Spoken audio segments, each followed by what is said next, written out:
내가 지금 하나님 앞에 감사하는 것은 나한테 주어진 그 모든 것들이 하나님의 은혜로 주어진 것을 고백하는, 그래서 내 감사가 하나님의 은혜를 증언하게 되는 증거가 되죠. 그리고 내가 드린 감사는 마땅히 지난날 하나님 나에게 베푸신 은혜의 고백일 뿐인데, 열매일 뿐인데, 하나님 그것을 더 심고 베풀 수 있는 열매의 씨앗이 되게 하신다는 겁니다. 그래서 하나님의 은혜가 감사될 때 그 감사가 나에게 주신 은혜를 고백하는 도구가 되고, 그 감사가 미래의 은혜를 결정하는 기회가 된다는 것입니다. 하나님의 은혜는 감사로 결정이 됩니다. 우리 고린도전서 7장 말씀 보면 이런 말씀이 있어요. 함께 선포합니다. 각 사람은 주님께서 나누어 주신 분수 그대로 하나님께서 부르신 처지 그대로 살아가십시오. 이것이 내가 모든 교회에서 명하는 지시입니다. 영어로 보니까 in whatever situation the Lord has assigned to them. 나를 지금 나의 상황이요, 하나님 나에게 assign이란 말이 뭐냐면 직원에게 일을 지시할 때에 너는 그 자리에서 그 일 해라고 할 때 assign이라고 합니다. 나의 부르심, 그리고 하나님 나에게 부르신 그 자리에서 또한 God has called me. 나를 부르신다는 겁니다. 우리 신앙이 먼저 가져야 될 대전제는 하나님의 은혜는 항상 최고, 최상, 최대라는 것입니다. 한번 따라 하실까요? 나를 향한, 나를 향한, 나를 위한 하나님의 은혜는 항상 최고, 새로, 세상, 세대입니다. 하나님께서 무엇을 허락하셨든 혹은 하나님이 무엇을 허용되게 하셨든지 간에, 비록 마음에 안 드는 게 너무 많고 불편한 게 많고 힘든 게 많고 당장 죽을 것 같고 당장 다 내려놔야 될 것 같고 당장 삶을 포기하지 않으면 안 될 만큼 어렵다 해도, 지금 그 자리는 하나님 나와 함께하고 계셔서 그 인생에도 하나님의 하나님 되심을 나타내시는 기회가 되게 하신다는 겁니다. 그래서 하나님 항상 우리에게 지금 이것보다 더 좋은 은혜가 없어요. 아멘을 안 하잖아 봐. 내가 오늘 이 삶만큼 최고 최상 최대의 은혜가 없어요. 더 주실 수 있었던 것도 안 주신 이유가 있고요, 그럼에도 불구하고 지키신 이유가 있습니다. 그래서 오늘 우리 신앙의 전제, 하나님 나와 항상 최고 최상 최대로 함께 하신다. 지금 내 인생이 너무 힘들고 어려워도 이런 과정이 필요해서 나에게 허락하신 것이니까 이것을 통해 하나님은 더욱 영광을 받으실 것이기 때문에 내 인생은 항상 최고, 최상, 최대다. 그래서 오늘 본문 말씀이 이렇게 말합니다. 8절 말씀 우리 함께 선포합니다. 하나님이 능히 모든 은혜를 너희에게 넘치게 하시나니 이는 너희로 모든 일에 항상 모든 것이 넉넉하여 모든 착한 일을 넘치게 하게 하려 하심이라. 아멘. 모든 이란 말이 4번 나옵니다. 하나님이 모든 은혜를 모든 일에 모든 것이 넉넉하도록, 그리고 모든 착한 일을 넘치게 하신다. 모든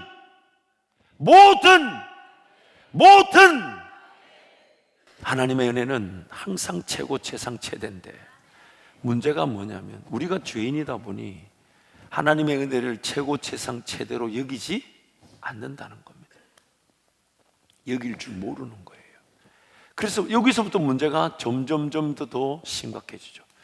그래서 늘 모자라다, 부족하다, 없다, 힘들다, 저거 해결돼야 된다, 항상 여기 안 된다, 저게 어렵다, 이거부터 해결해야 된다, 이 필요 채워야 된다, 그래서 이렇게 일해야 된다, 저렇게 살아야 된다, 이거 가지려고 해야 된다, 저거 정리하려고 해야 된다, 이것부터 주어져야 된다, 이것부터 없으면 못 산다. 하나님의 은혜가 지금 최고, 최상, 최대이기에 나의 할 일은 하나님 감사합니다.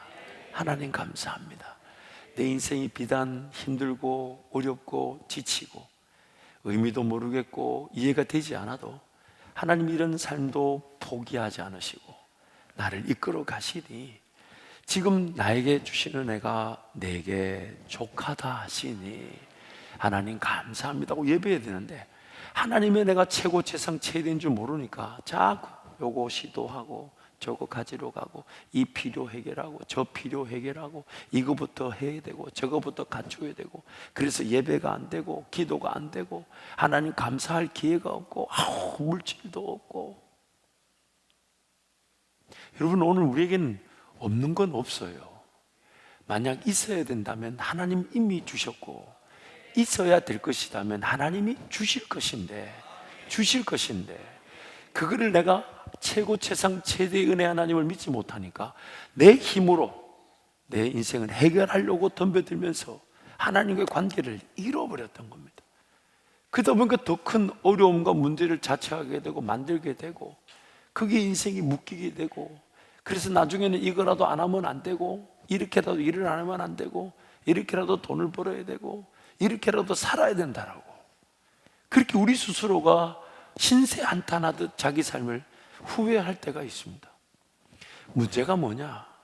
하나님이 지금 불편해도 어렵고 힘들어도 이해가 되지 않아도 하나님 그분이 살아계시고 살아신 그분이 모든 자연 만물을 다 만드셨고 내 삶에 내가 심지어 기도도 안 하고 간구도 안 했을 때도 일용할 양식을 책임져 주셨고 또한 필요한 것이면 하나님이 채워 주실 것이기 때문에 그 하나님을 믿고 의지하는 게 바로 우리의 삶. 그래서 감사하는 것입니다.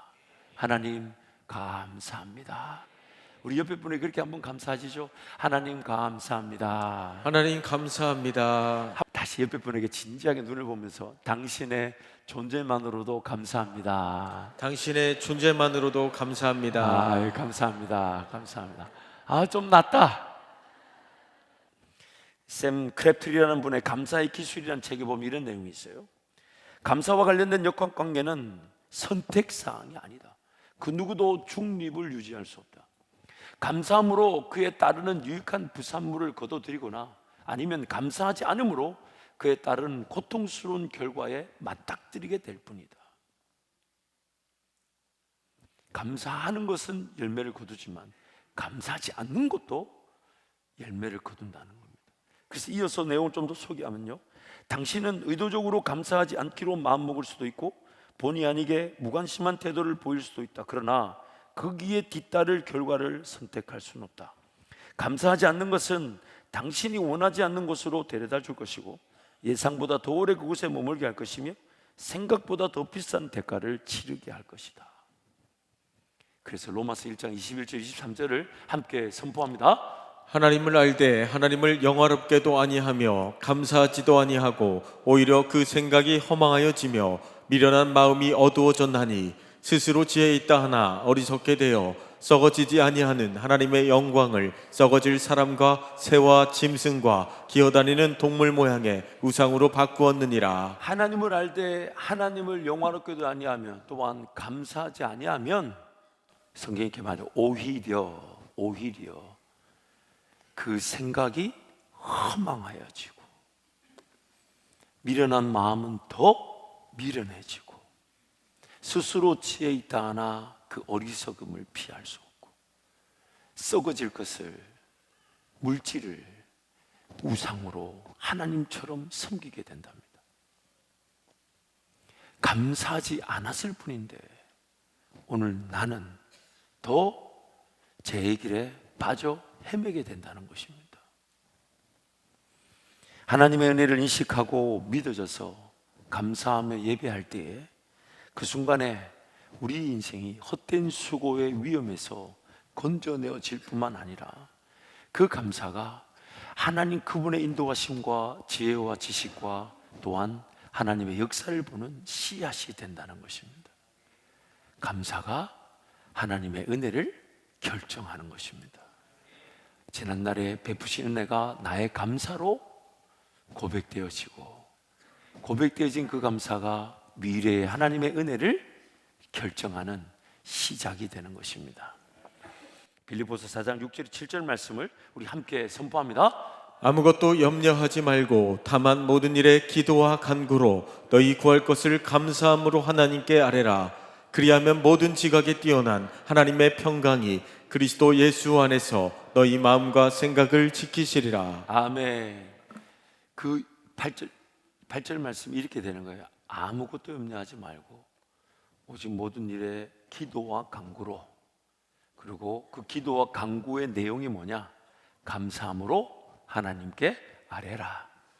그리하면 모든 지각에 뛰어난 하나님의 평강이 그리스도 예수 안에서 내 마음과 생각을 지켜주신다. 지켜주신다. 지켜주신다. 우리 시편 말씀도 50편 말씀 우리 함께 선포합니다. 감사로 제사를 드리는 자가 나를 영화롭게 하나니 그의 행위를 옳게 하는 자에게 내가 하나님의 구원을 보이리라. 감사하는 마음으로 제물을 바치는 사람이 나에게 영광을 돌리는 사람이니 올바른 길을 걷는 사람에게 내가 나의 구원을 보여주겠다. 영어 버전을 소개한 이유가 있어요. 그게 뭐냐면 두 개의 문장이 세미콜론, 즉 앞에 문장과 뒤에 문장이 서로를 해석해 주는 겁니다. 앞에 문장은 뭐냐면 감사로 하나님께 예배하는 자들, 그렇죠? 근데 뒤에 문장이 뭐냐면 그들이 바로 옳은 행위를 통해 하나님의 구원을 보는 자들이라는 겁니다. 감사로 하나님을 예배하는 자들이 하나님 보실 때 옳게 행하는 자들이며, 옳게 행하는 그들에게 하나님께서 구원을 보이신다는 겁니다. 그래서 감사로 하나님을 영화롭게 하는 것이죠. 영어 번역본에서 그 놀라운 내용, 감사로 하나님을 영화롭게 하는 것이 옳은 행위라는 거, 정말 우리에게 큰 은혜의 기회가 될 줄 믿습니다. 이 감사의 계절이 하나님께 마음껏 예배하며 즐거워하는 귀한 계절이 되시기를 축복합니다. 감사가 마땅하고 당연하지만 하나님의 은혜를 은혜답게 여길 줄 모르는 게 바로 우리의 영적 형편입니다. 더 주세요, 더 주세요, 더 주세요, 더 주세요, 더 주세요. 이렇게만 기도하는데 누군가는 참 우리가 볼 때는 상대적인 기준에서 부족하고 모자란 것도 많을 텐데, 하나님 감사합니다. 하나님 감사합니다. 하나님 감사합니다. 하나님 감사합니다. 하나님 감사합니다. 뭔가 가졌기 때문에 감사하는 것도 감사하겠지만 아무것도 없는데 감사할 줄 안다면 그 감사를 우리 하나님은 얼마나 귀하게 여기실까요? 그게 우리 인생의 오히려 기회 아닐까요? 인생의 기회 아닐까요? 사랑하는 성도 여러분, 오늘 우리 모든 인생은 감사밖에 할 것이 없습니다. 인생의 시작도 하나님의 은혜로 시작되어졌고, 인생의 모든 순간도 하나님 은혜로 함께하고 계시고, 마지막 날에는 우리를 영원한 천국으로 그 본향으로 인도하실 것이니까 우리가 할 수 있는 말은 감사밖에 없는 것입니다. 그래서 하나님께 감사하는 것인데, 하나님은 그 감사가 더 큰 열매를 맺을 수 있는 씨앗이 되게 하시니, 그래서 오늘 본문 9절 10절 말씀을 함께 선포합니다. 기록된 바 그가 흩어 가난한 자들에게 주었으니 그의 의가 영원토록 있느니라 함과 같으니라. 심는 자에게 씨와 먹을 양식을 주시는 이가 너희 심을 것을 주사 풍성하게 하시고 너희 의의 열매를 더하게 하시리라. 아멘. 심을 씨앗과 먹을 양식을 주신 하나님께서 심은 자들에게 더 풍성한 열매를 거두게 하신다. 그러므로 여러분, 우리에게 하나님께서 은혜를 주신 것이 두 가지 종류라 그러죠.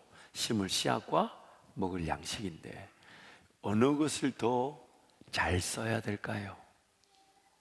여러분한테 하나님께서 주신 것이 심을 씨앗과 먹을 양식인데, 먹는 걸 잘해야 될까요? 심는 걸 잘해야 될까요? 일단 다 먹고 남는 걸 심어야 될까요? 내가 먹는 건 조금 아쉬워도 심는 것을 더 좋은 걸 심어야 될까요? 병들고 다 쓰러져 가는 걸 심어야 될까요? 건강하고 힘세고 좋은 걸 심어야 될까요? 심는 게 우선이죠. 비록 내가 지금은 조금 좀 맛없는 거 먹고 불편하게 먹고 마음에 안 드는 걸 먹어도, 그러나 이 과정, 지금 내가 맛있는 거 좋은 거 먹어버려 가지고 내가 심어야 될 것이 병들고 다리 절고 눈 어둡고 쓸모없는 것들이 심겨진다면 평생 악순환이 반복될 것입니다. 그러기에 오늘 우리 인생의 초점은 먹을 것과 심을 그 기회를 우리에게 주셨는데, 먹고자 함이 아니라 심고자 함이죠. 심고자 함이죠. 심고자 함이죠. 심고자 함입니다. 그리고 심으면 반드시 그 열매를 거두게 될 것입니다. 우리 찰스 스포전 목사님이 이런 고백을 합니다. 하나님은 우리가 반딧불에게 감사하면 우리에게 촛불을 주시고, 촛불에 감사하는 사람에게는 별빛을 주시고, 별빛에 감사하는 사람에게는 달빛을 주시고, 달빛에 감사하는 사람에게는 아침에 태양빛을 주시고, 태양빛에 감사하는 자에게는 영원토록 사라지지 않는 천국 영광의 빛을 주신다. 아멘. 감사에 관한 책들이 많은데 그 중에 전광 목사님이라는 분이 감사에 대한 책을 많이 쓰셨어요. 근데 그분 책 중에 행복한 감사학교라는 책이 있는데 그 안에 있는 한 예화를 제가 하나 소개시켜 드릴게요. 여러분, 미국의 유명한 자동차 왕이라 그러면 헨리 포드라는 사람을 거론합니다. 우리나라에도 그 포드 자동차가 들어왔죠. 그 포드 자동차를 설립한 사람이 헨리 포드인데, 헨리 포드에게 어느 날 시골 벽지에서 교사로 계신 여자 선생님의 후원 요청 편지를 받게 됩니다. 내용인즉 그 시골 벽지 학교가 어려워서 피아노가 필요한데 그 피아노를 위해서 헨리 포드에게 $1,000, 아마 지금쯤으로 치면 한 5,000에서 6,000달러 정도 되겠죠. 화폐 가치가 있으니까. 어쨌든 제법 큰 돈을 후원을 요청합니다. 헨리 포드가 그걸 보더니 뭐 누군지도 모르겠고 과연 이게 잘 쓰일지도 모르니까 그냥 보내기 그래가지고 10센트를 보냈다고. 10센트. 지금의 환율 가치로 치면 500원도 채 안 될 거예요. 아마 그 10센트를 보냈다는 거예요. 그 여교사가 $1,000를 달라고 후원 요청했는데 10센트를 받았는데, 근데 그 선생님이 그 10센트 받은 걸로 불평하지 않고 이걸로 뭘 할 수 있을까? 이걸로 뭘 할 수 있을까? 고민하던 끝에 땅콩 씨앗을 사가지고 학생들과 함께 그 땅콩 씨앗을 심었다는 거예요. 그리고 땅콩 씨앗을 심어서 잘 키웠더니 나중에 열매가 생겨가지고 그 열매를 일정 부분 따서 헨리 포드에게 보내면서 주신 돈으로 땅콩 씨앗을 사서 이렇게 심었더니 이렇게 열매가 생겼다고 보낸 거예요. 헨리 포드가 그걸 받아들고 너무 감동을 받아가지고 그 여교사에게 $10,000를 보내줬다고 합니다. $10,000. 근데 여러분, 우리 하나님도 똑같은 원리에서 일하신다는 거 알고 계시나요? 마태복음 25장 21절 함께 선포합니다. 그 주인이 이르되 잘하였도다 착하고 충성된 종아, 내가 적은 일에 충성하였음에 내가 많은 것을 내게 맡기리니 내 주인의 즐거움에 참여할지어다 하고.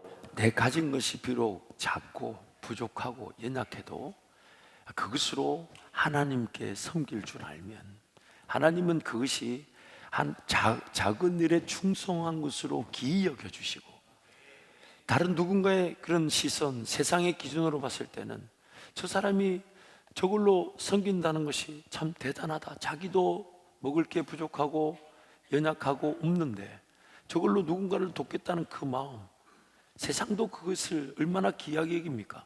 하물며 하나님은 어떠실까요? 근데 하나님 그것을 적은 일에 충성하였음에 내가 더 많은 것을 너에게 맡기리니. 이게 바로 하나님의 나라 원리라는 것입니다. 그래서 오늘 본문 11절 12절 함께 선포합니다.